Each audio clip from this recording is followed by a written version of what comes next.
Hi everybody. Basically, my name's Jeff, and this is basically my first video.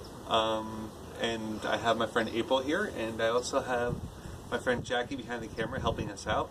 Hi. We're basically going to be talking about a lot of different things on this channel. Everything from transgender issues, what my friends feel like would be good topics as far as cisgender people and the questions they might have to ask, as well as just overall talking about random things. So I figured today we'll just start off by talking and having April express her questions and what she would think about the transgender community, because there's not a lot around here, and on YouTube there's very limited as far as viewpoints. Even though I do love a lot of the great channels, I think the one that started me off was Autumn Asphalt, has an excellent channel, and Steph Signati is amazing. I watch her now, I'm subscribed, and her videos are awesome, but I think this will be a different viewpoint. So, April. Yes, Jeff? What questions, just randomly, what do you think about the transgender community, and when you heard I came out? Because I think you were the first people I came out to at work, which was a big deal for me.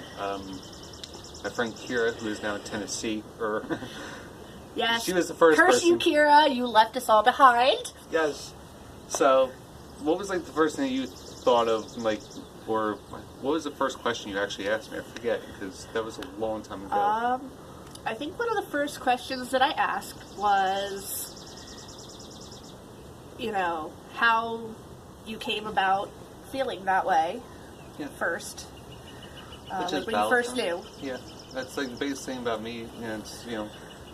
I think that's a big one everybody asks. That's what, when did you first know? What's going on? Why don't we know? And a lot of people are shocked that it's some people don't realize that they're transgender until later in life. It's a myth that we all know from a very young age. I did know at a young age. I actually knew around 4 or 5 years old. Probably younger, I just can't remember back that far. But yeah, I pretty much knew around 4 or 5 that I was different. Not transgender, just different. There was no information back then, I was too young to know. Plus my family, I kept everything secret because they're pretty much a very, very traditional Catholic family. But gender really, kids don't have a concept of it, they just know playing. So that's why little boys are able to get away with dressing up and sometimes putting on mommy's makeup or their shoes, and parents are okay with that because they know that they're just... The feelings inside is what makes it different. Me, I just knew I felt different than my cousin Michael, because I grew up with my 2 cousins, Michael and Anne-Marie, boy and girl, and I just didn't feel like, I didn't feel like I belonged hanging out with Michael. I was more hanging out with my cousin Anne-Marie. So, good question. And then you had mentioned having dysphoria. Yes, that's it's common for transgender people to have dysphoria. Not all transgender people. Some people are like, well, I don't really have dysphoria. Am I still transgender? You could be very well, It's not something that's required. There's no actual requirements. If you have this, this, and this, that you're transgender, But, yeah, dysphoria is basically, and of course there's the definition and everything. That for me, my dysphoria comes out with my face. It's not right, it's wrong, facial hair is wrong. So I literally sit there and shave for about a good half hour every single morning, even though... Yeah, I do have cuts from it because I will go until I bleed. Yeah. This is actually a good day. That's one, because laser hair removal is awesome. Which is also, they tell you, I know I'm getting off subject, but basically they tell you laser hair removal, it doesn't hurt that bad. It's just feeling like a rubber band snapping against your skin. Lie. Lie. The first session is horrible. Yeah, I had to take many breaks because the pain was insane. But dysphoria, mine's my face, mostly. I don't look at my face in the mirror. I look at parts that I'm working on. Like, say if I'm brushing my teeth, I look at my teeth. Say I'm, brushing my hair, I just look at my hair. But it's focusing on one thing to get over your dysphoria. Like, I love my eyes. So I focus on my eyes when I look at the mirror. My voice is a big thing because obviously my voice is male. And there is ways to change it. The myth about that is, I think... This is very risky, I would think. Well, there's different things. The myth is, well, you're on hormones, so your voice will naturally just change. No. Unfortunately, the effects of, like, male puberty are too strong for some things, like your voice is one, which really stinks. But there is a surgery for it. They actually take your vocal cords and they just close it up a little bit. So you still have them there, but it's narrow, it's smaller, the hole, for the voice to actually be, made. But would that sound natural, or would it sound... They said it sounds very natural. It's about 1 octave.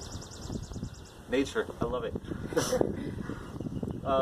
It sounds about 1 octave higher, so it's more, it is a good option for some people, like me someday if I had the money, but this is low budget, I really don't have money.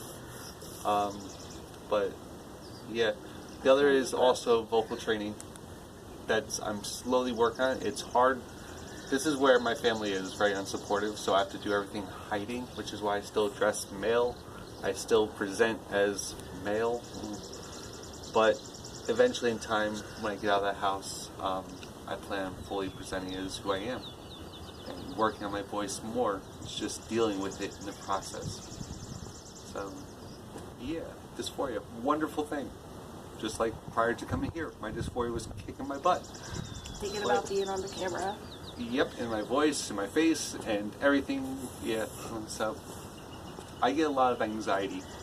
Like right now, I might feel like crazy because, yeah, I tend to get nervous. Well, you're not alone. So Right. I'm a little nervous too because, hi world. Right? It's different. This actually it's actually gonna be on Facebook because I don't have a YouTube yet. I have a YouTube, so if you ever want, I can upload it to YouTube for you. So we can do that. And it's actually going to go up on different different groups. Different groups I belong on to Facebook. Trans United, Transgender Circle of Trust, place like that. Guys, mentioning you guys, just so you know. But they're great groups, very supportive. I post pictures on there all the time, and the comments I've gotten are unbelievable. So they are a very supportive group. So, how much time do we do? We're at 8 minutes. Oh wow, That's not this is a quick video. Cool. So, what's up? What else? Let's see. One of the other questions that I had asked you was,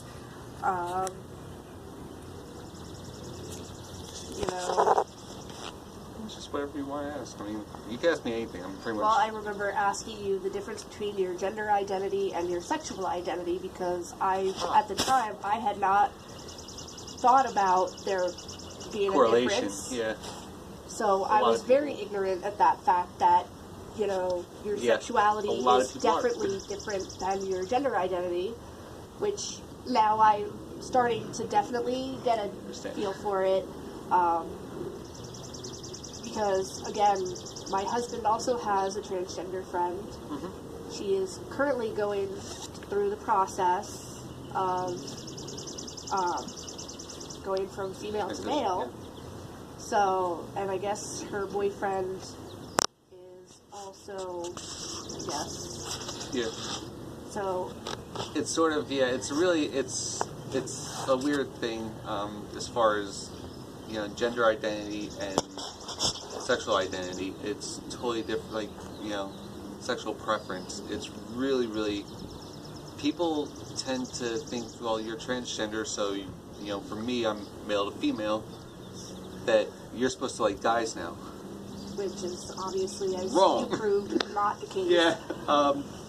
It's actually 2 parts of the brain that each one's affected by. Transgender being, your gender identity is actually separate from your sexual orientation. It's 2 different areas. somebody could be transgender and be considered like male or female and be straight, who, you know, where they like only guys. You could be bi, you could be pan, such as me, I'm pansexual, which that's going to be a whole nother video. I'll explain that. I was told actually my viewpoint on it's very, very interesting, and it's a good point. But you could be anything really when it comes to your, you know, who you like. Love is love. Which is one of the pansexual is you are more attracted to what you see from the inside rather than what you see on the outside. Yeah, it really and is. You can fall in love with anybody. Yeah, I could fall in love with somebody who's non-binary. I could fall in love with somebody who is a woman. I could fall in love with a guy. I could fall in love with somebody that's transgender. Either or. It really, I don't see gender as a factor in who I fall in love with.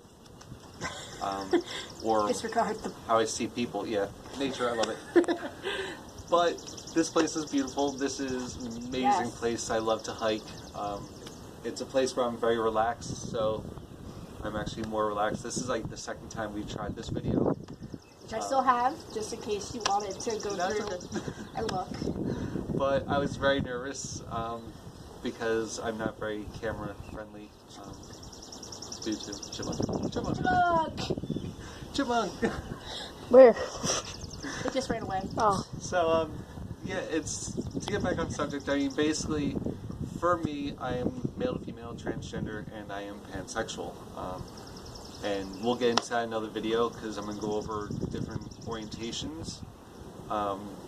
Of course, you know, you guys, anybody watching this video, if you guys have a topic, please comment what I should talk about. Leave your comments as far as if you like the video, if I'm on the right track. I know this is like super low budget, but I'm doing this from my phone because I don't have the money for a fancy camera, stand, editing equipment, microphones, and all that. Which eventually in time I'll set up a GoFundMe page, and if you guys like my viewpoint on things or think I have good content to put out there, you could donate to that. I'll give you the information when I do start it. It'll be on my Facebook page and all over the place because I plan on advertising it big time. You can also, if we do put these up on YouTube, you can ask your subscribers to donate. Yep. So that's always going to be a big thing. And I will do some live videos once I get more comfortable. It's not easy for me. Like I said, I deal with anxiety and a whole bunch of things, depression, and also panic attacks. So,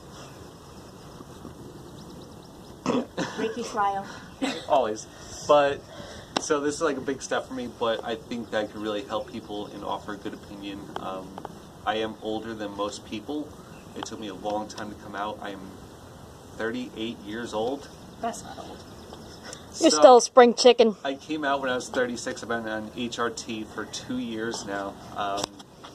I just hide everything because I have to.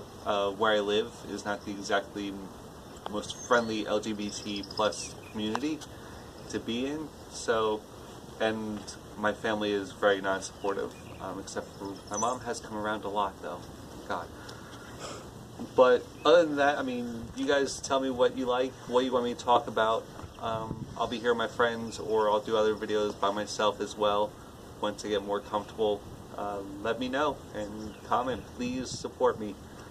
This is a big step. So by supporting him, you're supporting everybody in that community because everybody needs some kind of a support system.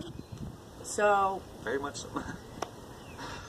But yeah, thank you guys. I think we're gonna end this one on the short note just to get it out there. And you guys have a great day. It's and beautiful out. go for a hike. Go Yes. have fun. Go do something. It's beautiful today. So yeah, go do something fun. Enjoy nature.